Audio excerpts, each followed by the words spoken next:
classe au pur MC comme Currency. On aime les gros niasses, cuirassés, le cognac, Hennessy. Ces connards d'MC carencés arrivent même à se faire niaiser et vendre des disques. 7, ça va? Ça va depuis l'année dernière. Alors, ça fait 1 an. 1 an. 1 an, presque pile poil ou pile poil? Ouais, c'est ça, hein, pile poil plus bien là. Grave. Bah, on voit pas justement. De mes poils? Tu commences. Les seuls poils qu'on tolère chez moi, chez les femmes, c'est les poils Tefal, frère, pour faire la cuisine. Sinon les autres, pas de poils, pas de micro, frère. Ok, ça n'arrête jamais. Il est toujours dans la punch, toujours dans la barloutitude. Toujours. Dans la barloucratie. La barloucratie, gros. Barlouti like die. For real, for life. On est sur le retour avec ton clip là aujourd'hui, Ouais. Avec Hamza. Ouais. Donc on est dans une prison désaffectée. C'est une vraie prison ici ou pas? C'est un lieu de tournage, ouais. Ils utilisent ça pour faire des prisons, des tribunaux, des locaux de police, une morgue. C'est un spot connu. C'est ici qu'ils avaient tourné la trilogie, tu sais, de Tandem. Moi j'avais fait le clip One Beat à l'époque avec Olkari et Medine. Voilà. C'est un lieu que j'aime bien et là, pour le morceau avec Hamza, on a voulu transformer une prison en strip club, quoi. Comme si le maton, il nous avait laissé les clés, on faisait rentrer des fameux et tout ça. D'accord. Et qu'on fasse ça comme des sauvages, tu vois. Une sorte de projet X à la façon Barlou. C'est ça, une projet X de Barlou, t'as vu. D'accord. Et le clip, c'est Nicolas Noël. Ouais, c'est le meilleur, gros. D'accord. Donc tu tournes toujours tes clips avec lui? Non, j'aime bien 2 équipes, franchement. J'aime bien l'équipe Darkstar. Avant c'était Daylight, je crois. Ouais, c'est Screech et Tristan et Nicolas Noël. Mais chacun pour un univers bien particulier. En tout cas, les trucs bien léchés à l'américaine. Et le meilleur, c'est Nicolas Noël, genre. D'accord. Et encore une fois de plus, je fais un clip avec lui aujourd'hui. Il avait déjà bossé avec Hamza aussi, donc là, on se connaissait tous. Et vraiment, quand je fais un clip avec ce gars-là, j'ai l'impression de faire un featuring, tu vois. C'est un artiste qui rencontre un autre artiste. Je parle pas de Hamza, je parle de Nicolas Noël. Déjà, il y a une première rencontre entre moi et Hamza. Ça fait un featuring, ça fait quelque chose de nouveau pour les gens, tu vois. Ils ont même été un peu surpris, tu sais. Et là, en plus, on ajoute un 3e, le feat, là, parce que pour moi, un morceau, il vit que quand il y a l'image, tu vois. Même si moi, je fais du rap imagé, que quand tu te prends le morceau, là, tout de suite, il y a un univers qui en dépend, hein. Et là, c'est un featuring, frère. La force de Nicolas Noël, il est sublime. En fait, il fait monter le morceau d'une étape encore. Et des fois, il y a des gens qui te font des clips, ça dessert un peu le titre. T'es un peu déçu par le clip, et des fois, ça sert pas trop au morceau. Et par exemple, des morceaux comme j'avais fait Val d'Oseille là, avec l'équipe de Screech. Eux, ils ont monté le level du morceau qui atteignait son petit réseau de trucs vulgaires et tout. Entre cinéma, Mad Max, et t'as vu, ça avait tiré le morceau vers le haut. C'est mortel ça. C'est des featuring en fait. Mais c'est ça, justement. Moi, quand j'écris le son, il y a un truc, quelque chose.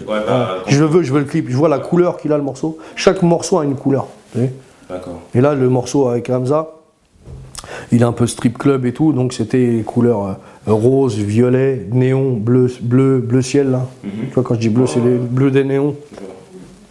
Voilà. Et toi, quand t'as écrit ce morceau, tu pensais direct à Hamza? Comment t'as Non, fait? mais c'est même Hamza, je voulais faire un titre avec lui.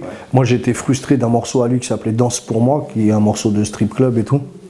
Et moi, je kiffe ce délire là et tout.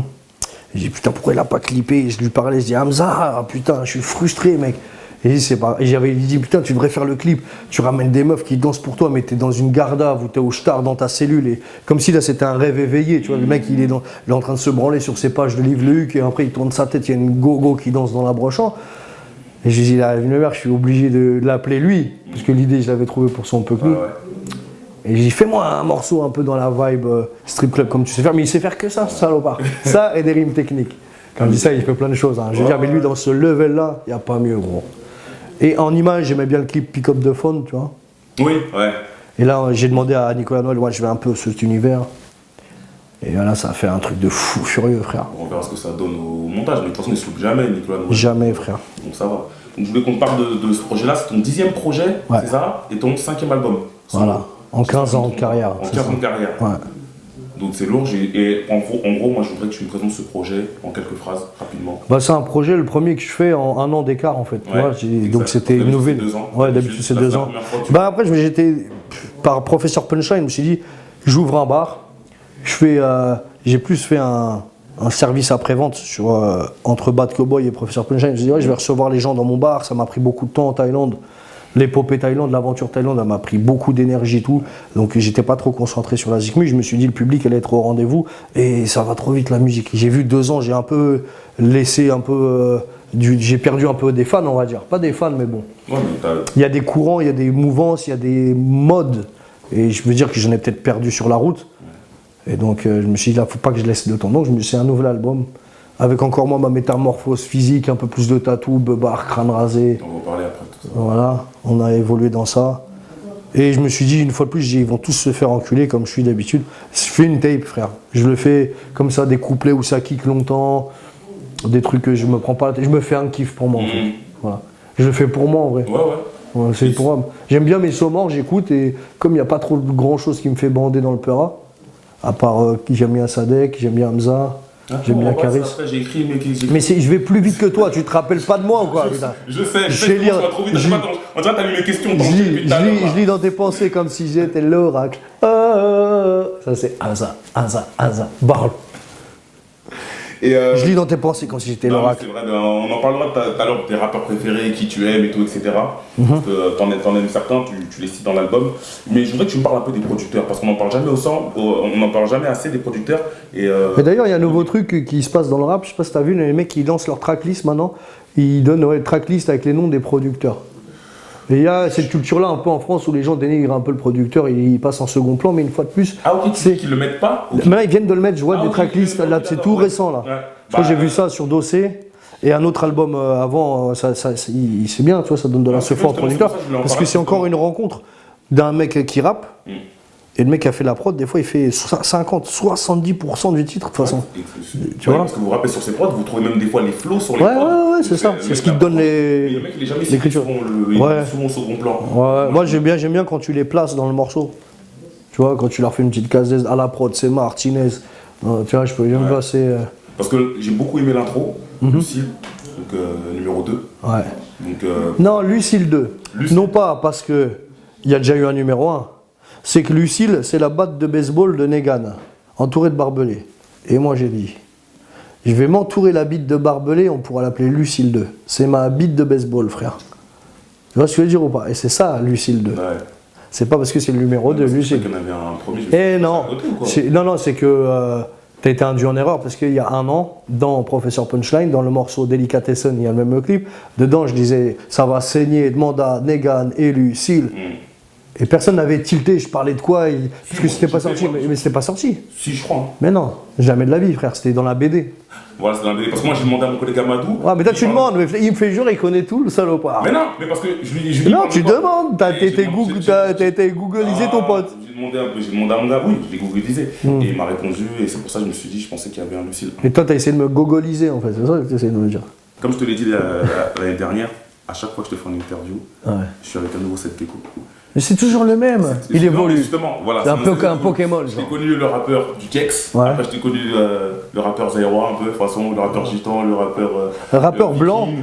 Ouais, Viking, c'est là. On est en plein dedans, là. L'année dernière, enfin, plus l'année dernière, là, t'as évolué avec la beubare, là, De ZZ Top. Voilà, non, le mec de Viking. Ragnar, à Lodbrok. Voilà. Et donc là, t'es en mode mi-barbou, mi-viking, mi-negan, enfin, c'est un mélange de. Ouais, je suis un super vilain, on va dire. T'es un super vilain. Mi-biker. Ouais, même pas, c'est tout réuni. J'aime bien les motos, j'aime bien les battes de baseball. C'est un gros loulou, quoi. C'est un gros loupard, le Gecko. Mais comment ça se passe c'est un barlou. T'es à fond dans une série, t'es dans un truc, tu te dis. Non, mais ça n'a rien à voir avec ça. Mais non, mais je suis pas fan de Batman et je me suis déguisé en Batman, frère. C'est mon corps, c'est ma tête, c'est mes cheveux, c'est ma barbe, c'est mes poils, c'est ma peau. Non, parce que je veux dire, c'est du muscle. C'est du muscle, putain, mec. Non, mais j'ai vu t'as pris. Et non, mais c'est bien, c'est de l'originalité, frère. J'arrive tout le temps sans le vouloir, c'est même pas forcé. Il y a un nouveau truc. Je suis un mec, j'aime bien les mots. Tout le temps, on a des nouvelles expressions. On vit avec une langue latine, frère. Elle évolue dans la rue. Nous, on trouve des nouveaux mots, on les met à l'envers, ça devient des expressions, etc. Et là, le dernier truc sur quoi j'ai buté, c'est vrai, t'es un gros barlou, toi, t'es un gros loupard, quoi. Un gros loulou, et puis je pousse le concept du loupard, la batte de baseball, le cran d'arrêt, le truc, il y a tout de suite quelque chose de visuel super fort qui arrive, et après je viens puiser dedans, mais ça reste moi. En fait, je sais pas comment t'expliquer, en vrai les méchants dans les Français, c'était les loupards, finalement. Je suis plus une racaille, gros, j'ai 36 ans, frère, j'ai de me revendiquer racaille.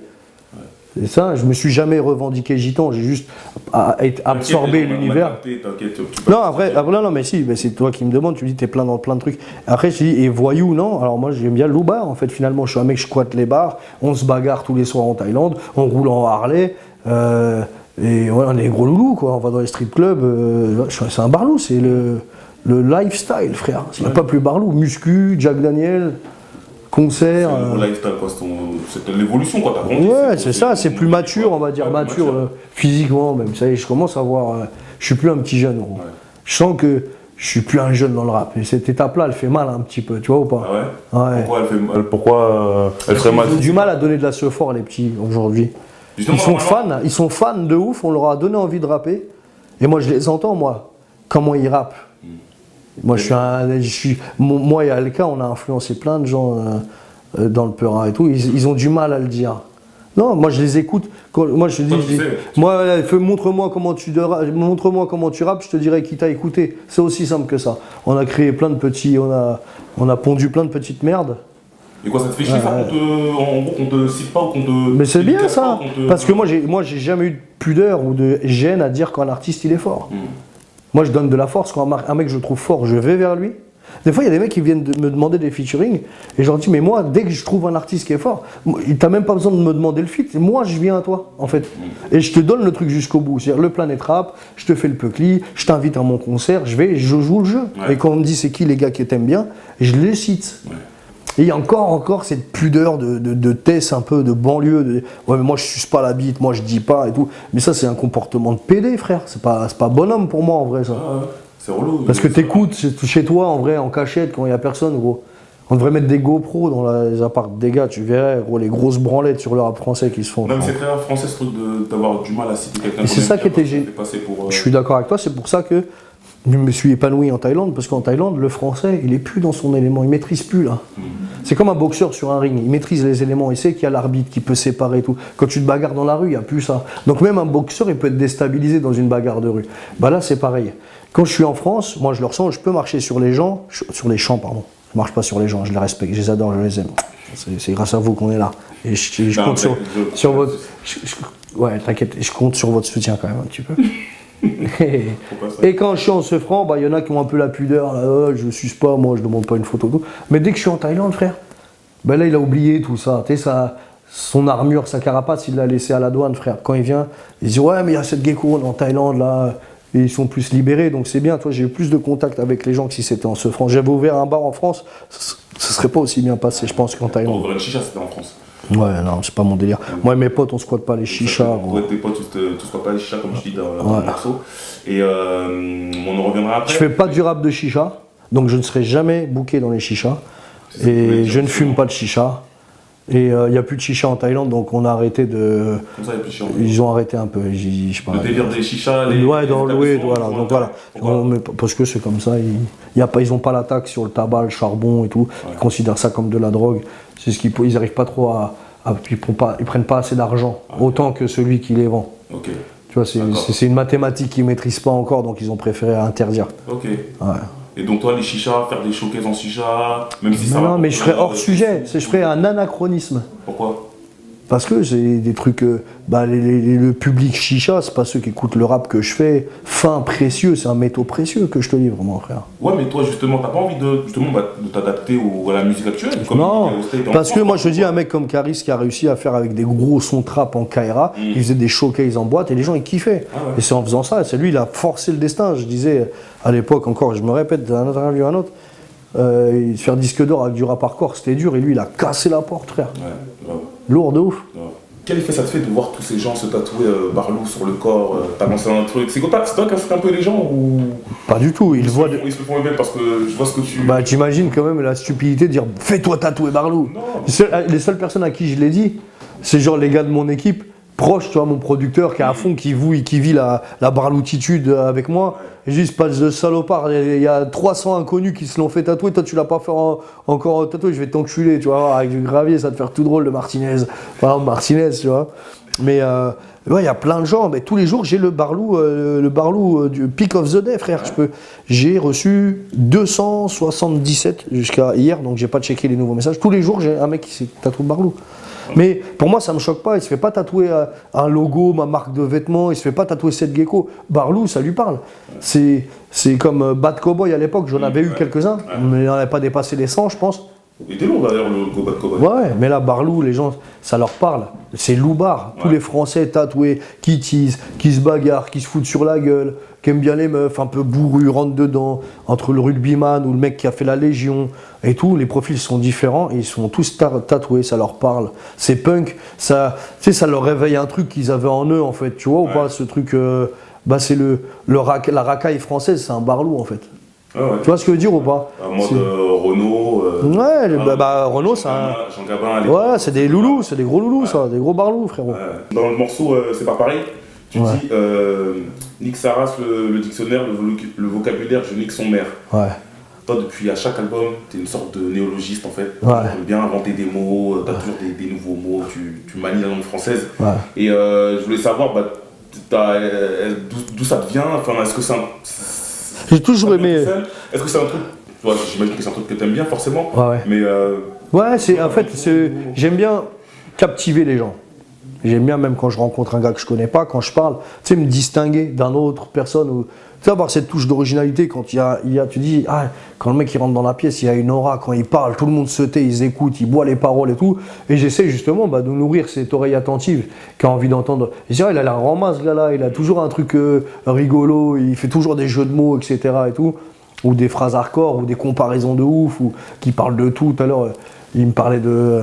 On a fait un truc de foot, tout à l'heure, on rigolait sur une crotte. Le mec, il dit je pars pisser, on l'attend pour clipper, il met 15 minutes. Je dirais, il est parti faire caca, on est parti sur le délire des crottes, frère. On a sorti des gueublates, elle est mourir, gros. Et quand t'as des trucs comme ça qui viennent t'enregistrer pour les. J'ai toujours un poteau, j'y mets dans notes. Voilà. Ah ouais? Ouais. Tu notes toujours, hein? Ouais, je lui dis, arrête, sois pas homophobe. Quand tu chies, toi aussi, t'es un petit peu pédé. Là, elle était bon, ça. Et quand tu fais ton long Père Noël en chocolat avec la tête pointue à la fin, là, j'ai attention, un Père Noël au chocolat, mais salé.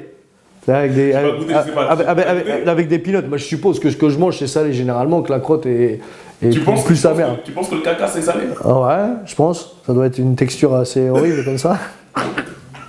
Je sais pas, il y en a peut-être qui ont goûté les scatos et tout ça, faudrait leur demander. Ouais. Je dirais pas ce qu'ils vendent, mais tous les bolos tremblent. Et se collent aux jambes comme des scolopendres. Vous écoutez que de la merde, bande de skytophiles. Je rappe pas pour plaire aux gars. J'ai dit découpe ton MC préféré en feat au lieu de caresser sa bite.